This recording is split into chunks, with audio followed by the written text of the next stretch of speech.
she's in private practice in San Diego, and she lectures and writes and teaches a variety of workshops within her field of expertise. Addictive Orders, Codependency, and Grief. She's a graduate of Long Beach State University with postgraduate training at Loyola, and she has a book out, and I forgot to put wrote it down on use of chakras. I believe in relationships. I'm sure Paula will tell you what that is. I apologize, Paula. There's Craig Weiner, who's a EFT Universe trainer, a chiropractor for nearly 25 years. He's the co-creator of a lot of the courses, When to End It, When to Stay, and The Path to Passion. By the way, Paula and Craig and Alina are all going to be presenting at our conference, which everyone's invited to. It's going to be an awesome thing. Alina Frank is a certified EFT Universe and Matrix re-imprinting trainer. She has a full-time private practice with specialties in sex and intimacy. We will be talking about sex today, I assure everybody. How could you not? And she's also the creator of the online course Path to Passion and When to End It and When to Stay. So we have experts on relationships, and I do a lot of me too. Let's. I guess I'll just kick it off. Does anybody want to say anything let's just say hello for a moment, Perks. Maybe Craig, why don't you say something? Say hi. Sure. So easy to say hi from Seattle, and just really pleased and honored to be a part of this ACEP, Energy Day, and it's just very exciting. And a real shout out to Mark Abadi for what is an amazing amount of behind-the-scenes work today, and still looking so calm at the end of the day. It's shout out to you, Mark. So go ahead. I think Paula, I don't know how this machine is. Paula was on for a second. Say hello, Paula. Hi, Bob, and hi, everyone else. I don't know if I'm on, but I'll talk and just assume. Yeah, you're on. I am? Okay. Sorry, excuse me. Can I just educate you all? I am stood here and I am doing the camera for everybody. So whoever's talking, I will have the camera on you. So you don't have to worry about it. If you're talking or if you're being spoken about, you are the star of the show. Well, Mark, if that's coming from you, I feel safe because you are amazing and incredibly patient, I might add, with those of us who are not real techie and not excellent at this. So thank you again for your training. My pleasure. I am one of actually the founding members of ACEP. Even before we had ACEP, some of us used to gather and talk about these crazy things we were doing and all this cool stuff that was happening. Back then we were sort of the woo-woo kids. Now we've got science behind us, we've got an organization, and things are really in a very cool place. So it's good to be aboard. Great. And let's say hello to Alina. Hello. Hi, Alina. How are you this evening? Great. So you want me to do a little introduction? No, I'll just let me set it up. So we're going to be talking about use of EP and healing relationships. So the frame I thought we would kind of keep in mind for everybody. I'm sorry to interrupt you guys again. Guys, I'm sorry to interrupt you again. Someone has their video playing in the background, the video of this event, and it's creating feedback. So can I ask everyone to mute their microphones when they're not talking, and also close any other windows they've got open? So there is feedback, as in someone's watching this feed from before, and it's still open playing in the background. Sorry. Bob, carry on. Okay. Thank you. So, relationships. So it seems to me there are two frames that people might be listening in. One is most of us either have a relationship or want a relationship or lost a relationship. So it's about personality. How do we deal with our relationships?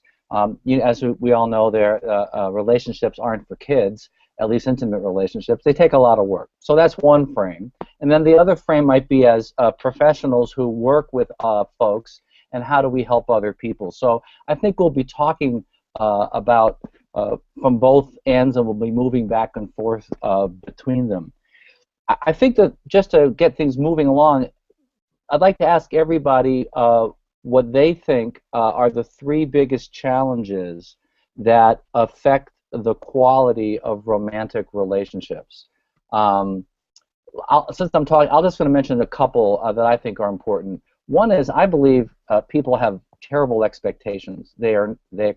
What they expect and what they think they need to do to get it, I think, are deeply out of alignment. So I think that's a potential problem.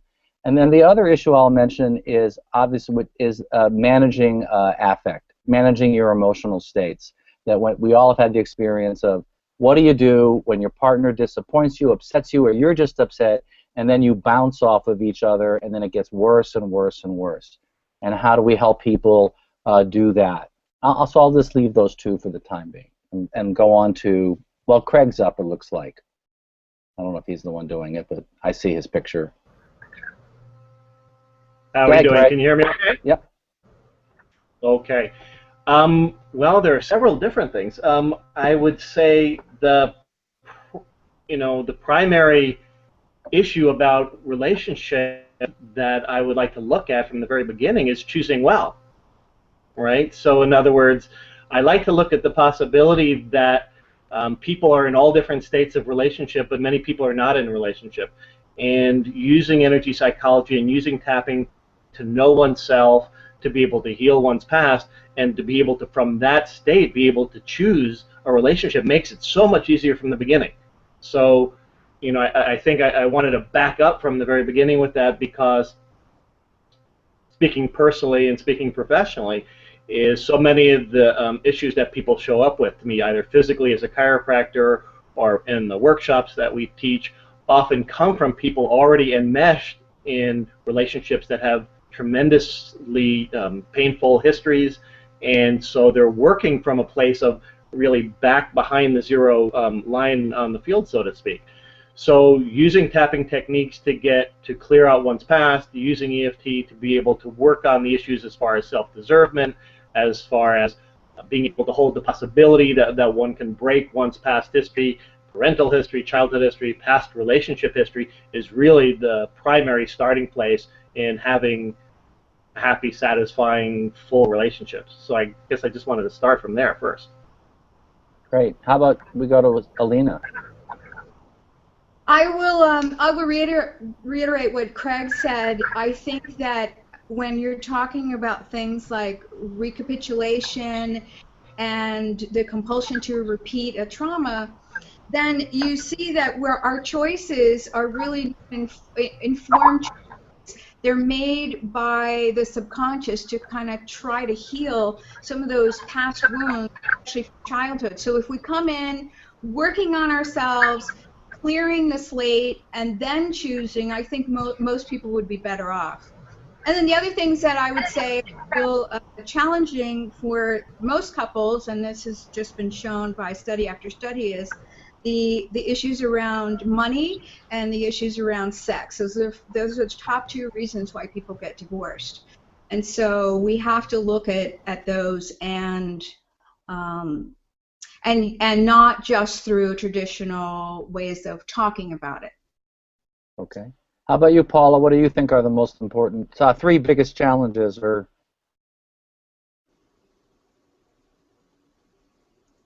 Paula's muted. You're muted, Paula. At the top. There you go. How's that? Did I do it? Okay. You did it. I'm going to approach this a little bit differently and just say that in so many of the couples that I see, the first issue that's really in trouble is communication. And since I'm kind of looking at everything today through balanced chakras, obviously we have throat chakra issues that can be a problem in that sense. And so I would want to be definitely working with balancing throat chakra and balancing the ability to speak what your feelings are, what your truth is, that kind of thing. The physical aspect of a relationship is really important. First, physical attraction. Secondly, as the relationship progresses, sexual attraction and all of that. And we've got first and second chakra that we're looking at there that really need to be in balance for that to be working. And finally, I think one of the things that happens so often in relationship is we start lacking in self-care. Either we aren't doing what we want to do because our partner's limiting us, or we just don't care anymore. We don't feel like it matters to them, so we don't keep our physical appearances up. So a lot of self-care is huge in my mind in terms of relationships working. Yeah, I would add along those self-care lines, we don't care for each other as partners. We get busy, Absolutely. driving the kids to soccer, and we do all these things that neglect the relationship. And by the time they come see us, I mean, the common response is, well, when was the last time you guys went on a date? And they go, I don't know. When was the last time you went out on a vacation? I don't know. And it's like, well, gee, I can't understand why your relationship's not going all that well. Yeah, the whole relationship becomes about taking care of the kids instead of each other. So, well, let's talk, since this is a, I'm sure we could spend all day talking about any number of aspects of work with couples and managing ourselves. But since this is an EP forum, let's talk a little bit about how we use EP to transform these challenges, or to help couples. That's different, say, than talk therapy or couples work. Well, Paula, you're up on the screen. Well, what do you think? And then we'll go up to Alina and to Greg. Okay. Well, I think since we're all pretty well aware that everything is energy, we know when our energy is not flowing correctly, when our energy isn't at a good level, nothing works very well. So one of the first things I really look at, although I'm trained in most of the major modalities in our field, I'm looking at first at chakras and what we can do to balance those chakras so that people are just operating more optimally. It's sort of like, when you haven't had a meal in a while and your blood sugar's low and everything irritates you more and your patience is gone and it's just harder to function. Sort of that way too, when your energy is not balanced, you don't function so well. So do you do this as a kind of, you run people through a protocol here, Mary and John, here are the things that you need to do as a self-care, kind of like Donna Eden's 10-minute thing. You have a 10-minute or something recipe for with chakras? Yeah, I like to give them simple things to do because we all know we're too busy and we have too much going on. So one of the simplest things people can do, and I do this the minute I wake up every morning, is just simply put your hands on each chakra and visualize white light, flowing into that chakra. It's just kind of like putting gas in the tank before you drive the car. And that can be done in like 2 minutes. Great. Alina, what would you like to add? Yeah, I call this the circling and hovering around at 30,000 feet problem. So whether you're talking about the coaching model or just talk therapy model, you're just circling around the problem, never able to land and really clear the root of it. And whether we're talking about EP or this webinar is also including some energy medicine, you really need to look at that. And that was so much a part of what ancient Chinese medicine used to do. You used to have a woman would come in with a kidney problem, and they would assign her some Chinese herbs, they'd do some needling, and they'd go home and tell her to go reverse cowgirl style 3 times a week in order to get the meridians flowing. And yeah, let's just go in there and start the sex conversation. See all of you going, yeah. So it's interesting how far we've come from that model of health and vitality. And when Mao took over and in communist China, what he did was he took all the different schools of Chinese medicine and just standardized them and made one solid one. So there's this mass amount of information by a school that specialized in qi and the meridians and sexual energy called the Yellow Emperor School. And if you want to find out more about it, you can go research it. So I think that if you're not talking about those different levels of our being, then you're certainly missing out on what it is to be human. Craig, thank you. Craig, you're muted, Craig. You're still muted, Craig. You have to go up to the top of your screen. Nope, still muted. Oh, nope, still muted. There you go. No, you lost it again. I think this might be a metaphor for something like about not being able. I think you have to clear you've got to clear your throat chakra there, Craig. Reverse cowgirl. Yeah. I was saying it's always so hard to follow her, but I don't want to go into mixed metaphor. So no, I definitely was tapping, but it was some ineffective tapping on the mute button. So anyway, what I guess that's like the story of it's not how to tap it; you have to know where to tap. Anyway, sorry.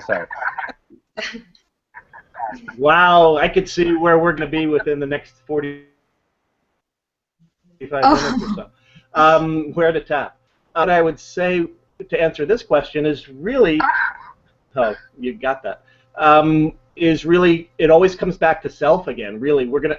I imagine we'll talk about working with a couple, but I guess I really wanted to put the focus back with energy psychology and tapping back to clearing one's own past, right? I mean, we all know that, but people are listening beside coaches, and we have trauma histories, we have childhood histories, we have past relationship histories, and we have traumas and ways of being in relationship that we continue to bring forward so that we know that the person that we're having the challenges with is always just reflecting and triggering things from us in the present and things in the past. So beside the energy exchange and the work that we're going to discuss with that, I want to say first it always has to start with the work that you're doing with yourself and from your past to clear that first so that the relationship that we're in shows up either very clearly as the relationship we truly want to be in and we can truly grow and heal and evolve to our fullest self in, or we get very clear that we're ready for something different. And so I always want to bring the focus back to self. And I guess that's the piece I wanted to add on that question. Great. So let me add that maybe for those that let me just give a brief example that at least one way that I use this in energy work mixed in with couples work. So in the old days, somebody's got their it's feeding back. So I think Craig, kill your mic. I think because you're using. There you go. So in the old days, what might happen is, for instance, I had a client come in. The woman was very angry at the husband for, I mean, she had good reasons, but the anger was going over and just wouldn't let go. So in the old days, you'd have to really work and maybe go back to her family of origin or whatever. And at some point, as an energy therapist, what I can do is turn to her and say, it seems like you're really angry. Would you like to do something to get to lower the volume of this anger?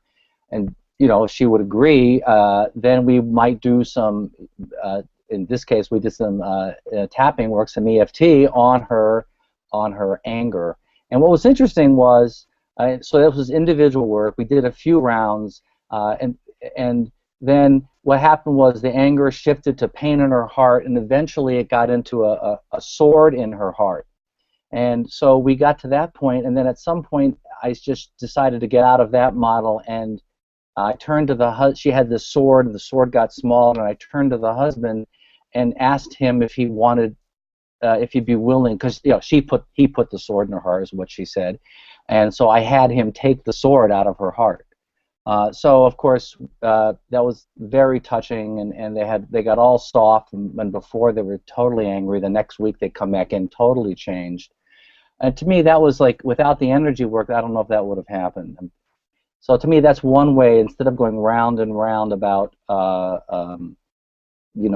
with words, you can begin to change experience and create a different kind of couples experience in the office. You can then later on go into history if the couple's willing and able. Bob, can I make a comment about something like that? Yeah, just was working with a couple the other day, and it was a situation where she had cheated on him, and they've decided they wanted to keep the marriage together, and they both wanted to work on it, and we're both trying to do things to improve the situation. But he was just stuck in some obsessive thinking about what had happened and fearful thinking about her going there again. So I did some tapping work with him, and we're also going to do some work on his solar plexus chakra, which is chakra of the self, because obviously his self-esteem has taken a huge blow here. But the tapping is so helpful, and the EP work can be so helpful in getting rid of those pieces like obsessive thinking, fearful thinking, you know, once a decision has been made to try to save the marriage. Great. Yeah, yes, it's the same kind of idea. Well, this might be a good segue into this this question about how much is it individual work, and how much is it a couples? Does a couples work? Can you just work on one person to heal a relationship? I'd be curious what you all would say about that. I'll just open it up. To that question of individual versus couples, or maybe versus isn't the right phrase, but yeah. So I will take that, and I will also just hook into what you said. You were just speaking about a moment ago, that some of the things that we have available to us today are just mind blowing. So I have a interesting set of clients that are coming to me recently that have something that some people are calling porn-induced erectile dysfunction. Mm-hmm. And so with porn-induced erectile dysfunction, the feeling is that there have been the neural pathways in the pleasure centers have been activated with just a certain type of stimulation, which is via pornography. But what's happening is that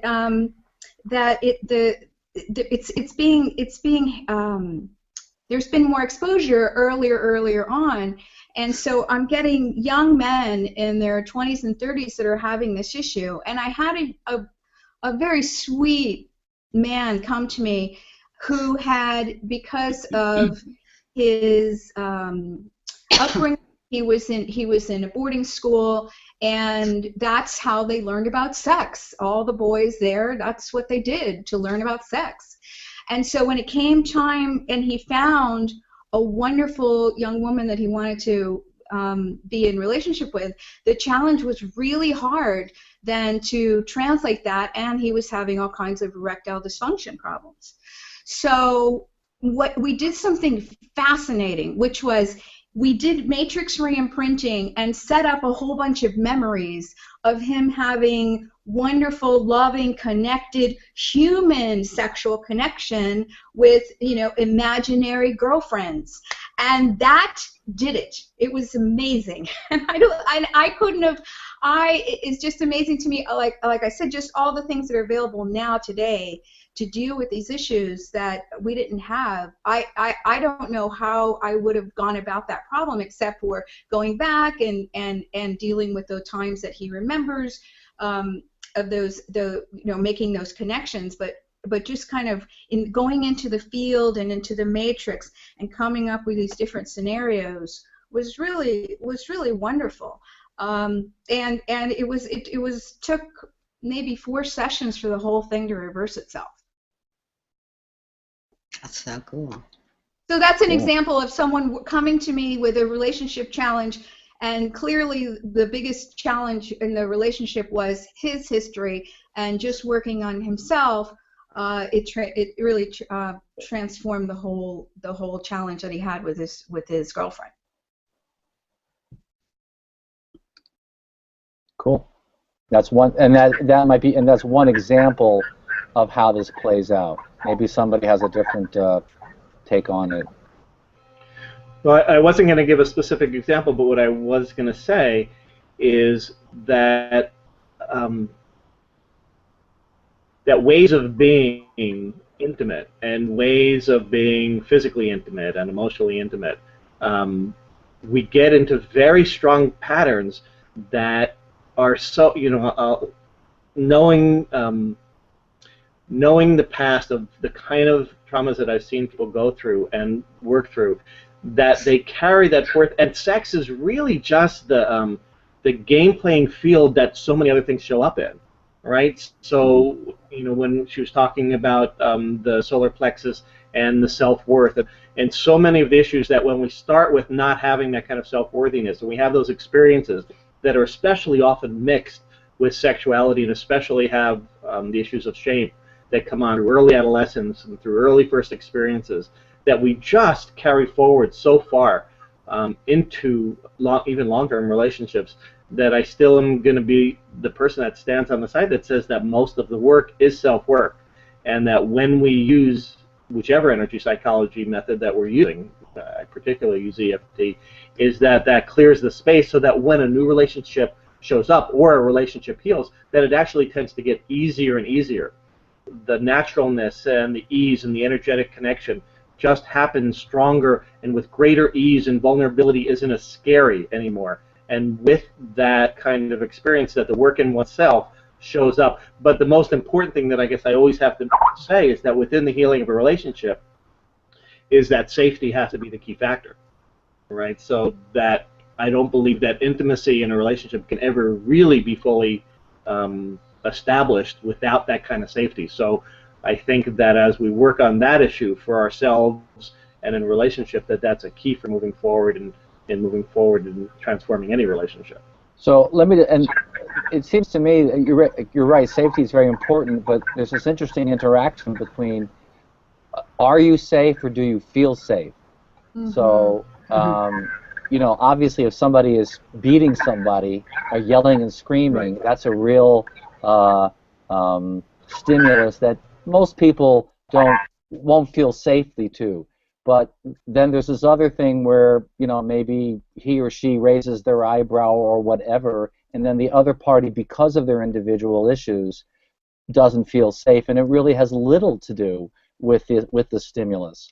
So it's I think for people that work with couples, it's an interesting question about where, you know, how much of the the sense of safety is real time, if you will, or, you know, in the individual.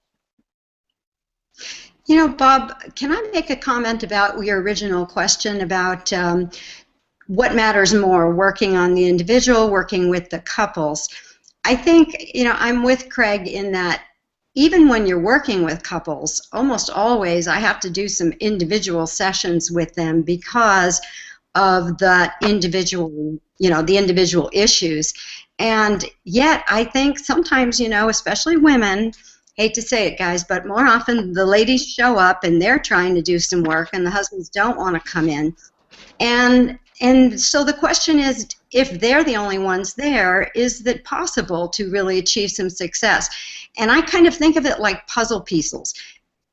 People get locked into their issues, you know, and it's like two people in two separate forts and nobody can move.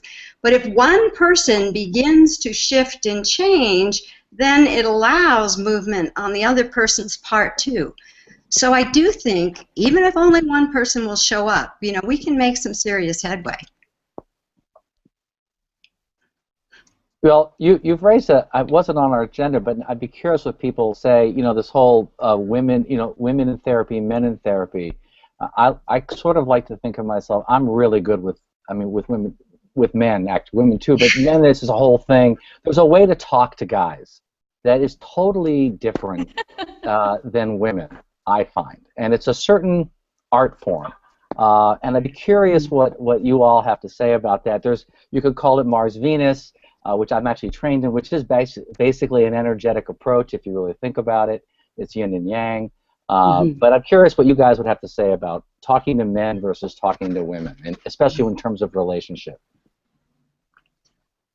Yeah, so I think my answer is going to be pretty short and sweet. I get asked all the time how do I get my guy to get involved in consciousness studies? How do I get my guy to think about energy healing? How do I get my guy to think about all these energy things? Well, there are thousands of years of doing energy work around sex, and so if you if you just kind of sweeten the pot and say, honey, we're going to be working on moving our sexual energy around and understanding how these things happen in our body. Most men are pretty game, I have to say. We're simple creatures. I once had a male client say to me, Paula, we're simple. Sex and a sandwich. That's all we need. That's all we need. But I think it's true. You know, I actually love working with men because they're so concrete. And if you can show them the logic behind something, they're on board. Or if you show them some real change, they're on board. Where women, we are much more complex, and we will drag issues around for years. Men kind of deal with it and it's done. And so in many ways, it's a clearer, more present moment kind of a process with men. Craig, what do you say as the other guy in the room? You know what? I'm just a person that does not like to draw those wide swipes because in many ways you could put me in the female category about those things. So I just I apologize not being a big Mars Venus fan because I think it moves people into two camps, and women are this way and men are that. And I know that's not really what you're saying, but the tendencies. So I think that as energy psychology practitioners, we have to bring a clean slate to the table every time. And if I already begin to assume that he thinks like this or he lets go of that, then that brings a presumption. So I just want to kind of let go of that one. Okay. The second piece that I wanted to add was that, you know, really we can all carry things for so long. And what's amazing is, what I love about also the energy psychology is so many of us in relationships will often put forth efforts for years, if not decades, because we always want to see the best and we always want to hope for the greatest possibility of success and greater connection. And I want to bring up that sometimes lessons learned may be as, you know, for a day or a year or a lifetime, everything is different. So I just want to bring up that sometimes we learn lessons quickly, sometimes it takes a long time, sometimes things heal amazingly quickly when we just, you know, whether we use surrogate tapping and we see another and feel another's perspective, and that can just eradicate so much stuff that we've been hanging on to for so long. Other things really take much longer. And there's just so much variability. I needed to add that piece. No, I think that's a very good point. I mean, we want to any kind of distinction one holds, you want to hold lightly. It's not, we don't want to reify it because then it usually backfires.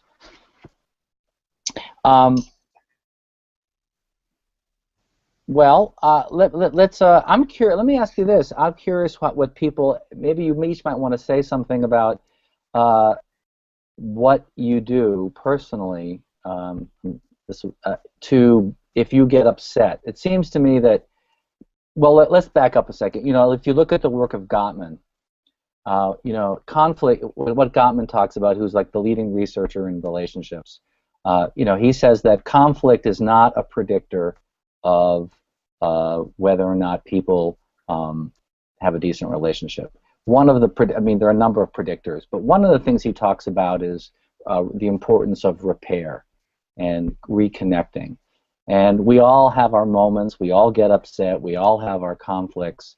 I'd be curious, what do you do if your partner, if you find yourself upset with your partner, whether you know, one way or another, what do you do to, especially with EP, to calm down or, well, to reconnect with your better self, let's put it that way.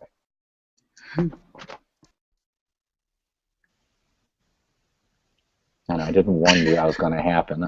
I mean, I can tell you an interesting story. I mean, since I'll go first, okay? So it's only fair. So, you know, in energy psychology, there's this idea of reversals, and one of the ways I describe reversals to people, I don't tell them that it comes from personal experience, but is that the experience of, well, have you ever had the experience with when you're upset with your partner and you're really, and they've done some, you know, you're mad at them and you're angry and hurt, and you're all bent out of shape, and you think to yourself, oh, this is a bit too much. Maybe I should calm down. Maybe I should let it go. And then this little voice in your head goes, nah. that you're reversed, and that's so. One of the secrets is to tap your hand and go. Even though I'm pissed off and I don't want to let it go, I deeply and completely accept myself. And I mean, literally, something as simple as that I've found to just calms down. Then you go, oh yeah, okay, I'll let it go now and go make up. I mean, I've taught that to people too, and they've found that to be surprising. I mean, it's simple, it's easy, and it works a good hunk of the time. So I will just say that we know Dr. Gottman's work. He ran the Love Lab right here near us in Lake Washington, and I would say that one of the ways that you're in the right relationship is that you have a lot less struggle. A lot more ease. There's a lot more laughter. And when I'm feeling upset about something, besides Craig reminding me that I need to go tap, one of the things that we use quite often is to use humor. And in fact, I can gauge how somebody's doing in their sexual relationship when they can laugh at some of the things that happen. And so, he'll have his emergency affirmation button and pound it and, say something's funny, or, I can pull out this thing and go this to him. And aim it at him. This is an antique vibrator. So my girlfriend found this at the local antique shop when she knew what I was up to in my private practice. So it sparks, it smokes, and it just makes us laugh. And those kinds of things let you know that you are not in such a difficult place. If you can laugh and diffuse tension, and I know that we use humor in tapping and in different EP modalities. That does a lot to heal. Mm-hmm. That's music to my ears. You may not know, but I wrote a book called We're No Fun Anymore, how to help, and it has to do with helping couples play. So I'm with you all the way about humor. I use it all the time. That's a really good point. I think when we first come together in a relationship, it's all about fun. It's the sex, it's doing things together, it's new discoveries. And then I find so many couples, once they're down the road in a relationship, especially if there are children involved, they just become all about the responsibilities and the children and taking care of the house and the yard and all that stuff. And their time together, they don't plan dates. They don't, plan time to make sure they can have sex and fit it in. They just become all about the work. And what's that old saying? All work and no play makes Jack a dull boy. And for Jill, I'm sure that's true too. Yeah, and I just have to really put in a play for non-sexual touch. Yeah, so in other words, lots of talking about sexual intimacy, but those small things those small bits of affection, those small, holding hands, those small wipe of the hair, the small just touches of the face, the physical contact, I think, is also such a, there's such a range for it, but I think that we also forget that the physical kinesthetic touch is a strong energetic connector, and obviously needs to be done with sensitivity, just like any form of energy psychology or any form of energy work. And I just want to put in a play for humor. There's a place for sexuality. There's a place, obviously, for communication. There's a place for self-tapping, to be able to clear oneself, to be able to re-enter into a clear way back into conversation and communication. But gentle, small touches also goes a long way. Great. We only have a few minutes left. I'd be curious, Paula, is there any one helpful chakra a hint that you could give the world about for their relationship? Wow. No pressure though. Yeah, no pressure. This is the whole world trying to save the whole world's sex lives. Well, not necessarily about sex. Why are we focusing? It doesn't have to be about sex. Darn. It can be. Actually, I think what I had mentioned earlier about just putting light in each of your chakras every day, spinning them maybe in a clockwise direction with your hand in front of the chakra, and just being cognizant that we need to put gas in our personal cars before we drive them. We can't just keep running ourselves ragged and not spend that time doing some kind of energy maintenance. So whether it's listening to music or certain fragrances, there are many ways to balance the chakras, all of which I talk about in my book, Chakras, the Magnificent Seven, the title you couldn't remember. Thank you. And so I encourage people, there's so many different ways and they don't have to take a lot of time. So that's great. Give your chakras attention. And I really agree with what Craig said and what you're saying, that I think there's that we've talked about intention as well, and there's not just tapping, which goes back to my original point about people's expectations. If you want a great relationship, it's going to take time and energy. We spend all this time and energy on our careers. We spend all this time and energy, and we don't maintain it. The one metaphor I'd like to say is, you can take the Golden Gate Bridge. If you don't paint it, it ends up in the sea. You need to do these things that to whether it be energy work, and if people do them together, there's the energy, but it's also the doing togetherness. Mm-hmm. Absolutely, that's so huge. And meditating together, or any of that kind of stuff.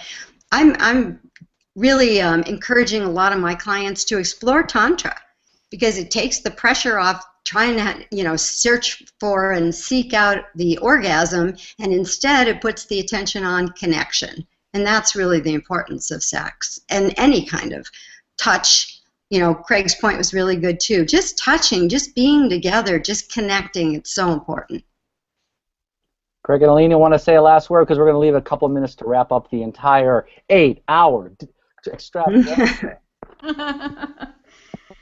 So I'll just throw in a little technique that helps a lot of people, and that's simply just breathing in through your genitals and breathing out through your heart center. And breathing in through your genitals and out through your heart center, and making that circular breath, connecting the heart and your genitals. And that works wonders for many people that have this disconnect between their heart and their sexual center. Cool. Okay. Right. Yep. Always get to follow up the good stuff. And I guess for me, what I would say is find ways. In other words, sometimes it takes a discovery to refine the play, to refine the vulnerability, to refine the connection, and we just need to make that a real high priority. If we want a relationship that's really thriving and joyful, and the kind of relationship where you want to be with that person all the time, I think if we choose well, that comes easily. But for those of us that didn't choose as well, or we have to work on it more, it takes that kind of effort to find that lightness of being again. And I think that the tapping is a great, and energy psychology methods that we're all talking about are great ways to reconnect to that part in your heart, to be able to be okay with that, with your sexual urges, to be able to be okay with your playfulness, and that finding that the all aspects of ourselves, the childlikeness, the part of us that has tremendous sexual vigor, all of those places of self-acceptance, and using whatever energy psychology tapping method to own that and be okay with that and find that self-acceptance that we're all after is so worth its weight, and it results in the sexual dynamics and the excitement and the joyfulness and the play that we all want. So, it's all about me, right? I could make a joke, but I think I'm going to pass. So I guess I got a cue a while back that we're at the end. Mark, you want to come in and shall we wrap this 8-hour extravaganza up? And wow, wrap it up. Wrap it up. Thank you so much, Robert. Thank you, guys. Craig, I really liked the whole non-sexual touch. That was so right on the button. And that whole conversation was fantastically stimulating for the last gig. I actually haven't the whole time haven't mentioned my book, which is called Evolve. Well, go ahead. Actually, one of my chapters, the reason I'm mentioning it is because one of my chapters, the second one, is called Relationships or Relationships. So that's my whole the whole chapter in there. That's enough of that. Guys, it's been so excellent having you on for the last session. Bob, we really did save the best till last with you, and both you and John, put Fiona and I, well, me, to shame with your organised questions for the talkers. So excellent, thanks for that, and well done. Fiona, points for our three before we mute them and wrap up the show. Well, I mean, that was a great one to finish on, wasn't it? Alina, I have to say that hairdryer was pretty scary looking. That wasn't a hairdryer. What? It's good to laugh, isn't it? I mean, that was the point. Let's not get so heavy, so serious. Let's introduce humour. Let's keep it light. But also a good point. Work on yourself first, because if you have an issue, it can show up in an intimacy issue with your partner, because we know that mental intimacy is not the same as physical intimacy. And it was great the way you all brought everything in together. And really very, very interesting, different approaches, and we're all human. We all have these issues, urges, etc., etc., and to deny them isn't going to get you anywhere, is it? But find the reason, go deeper, dig deeper. Whatever is the barrier within yourself, work on that, and it will so benefit you and your partner. Brilliant discussion from all of you. Thank you very much. Thank you. So yeah, I think we're back to that point of sincerity, aren't we? I mean, authenticity, and being courageous enough to be honest with yourself.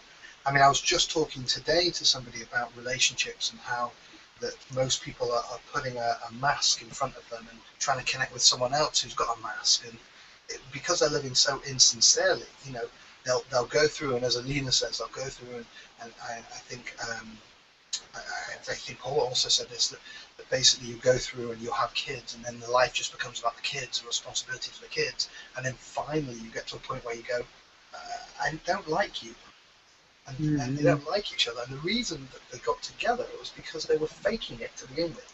I'm not talking about faking orgasm or anything so obvious. I'm talking about faking who they are as people. Yeah. And I think the best way to protect ourselves, not only from bad relationships, but I'm talking even from things like cancer, the best way to protect ourselves from illnesses is being authentic, is being sincere with ourselves. And I just want to, there was a question that came up that got sent in from Sister Cynthia, and I just wanted to pose it to the panel at the end, and it was, it's not really in the same ilk as the relationships thing, but I think you guys, you can fit it. Is our system, are our cells, is our body, and this is something we'll probably take out of this session into the summer, but are our cells and are our bodies designed to heal themselves? Are they moving towards a kind of syntropic relationship where it's moving towards greater and greater coherence and order? Or is it the law of thermodynamics where we're moving into breakdown and the body is constantly breaking down? What's the difference there? What's your opinions on that? Just quick fire to each of you. Start with you, Bob. I mean, what's your idea?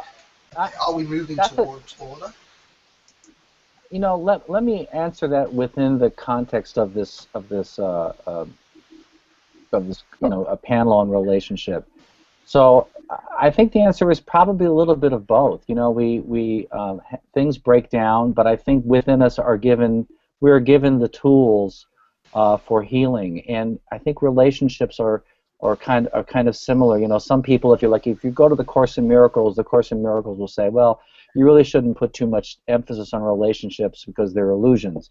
And I get that up to a point. But on the other hand, if my partner isn't there for me to help me in some way, why am I bothering? So I do think, you know, there's this idea that there are things that drive us, you know, that hurt us and cause us to have pain, and then we have resources within ourselves and between us, and whether it's between us and a romantic partner or the rest of the world or other people, there is healing that can happen in that way. And I would approach that question, Mark, it's kind of a perfect question from a chakra perspective, because when the chakras are balanced and the energy is kind of moving like this and it's doing what it's supposed to do, the body is a perfect organism that can heal itself. And all of the aspects of our lives, when they're open and flowing and working, will assist that process in happening. And I think we will be healthy and happy. And I love the question, because I think it's one at first I want to answer, and then I want to sit back and explore further. But how I would respond, because there's not time to sit back, is reaffirming what Bob said. Is it's both. As a chiropractor and energy healing practitioner, I am always advocating that our bodies and who we are moving toward healing, and that we interrupt that, we block that, whether it be energetically, physically, etc.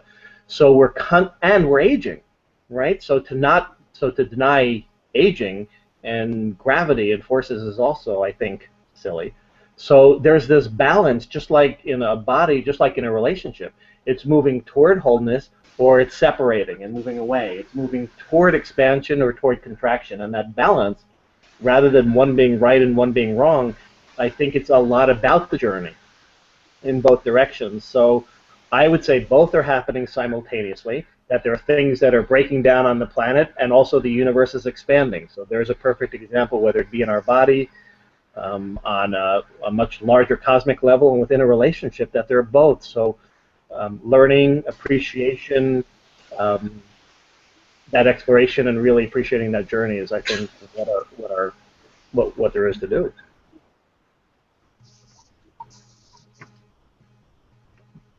Fantastic.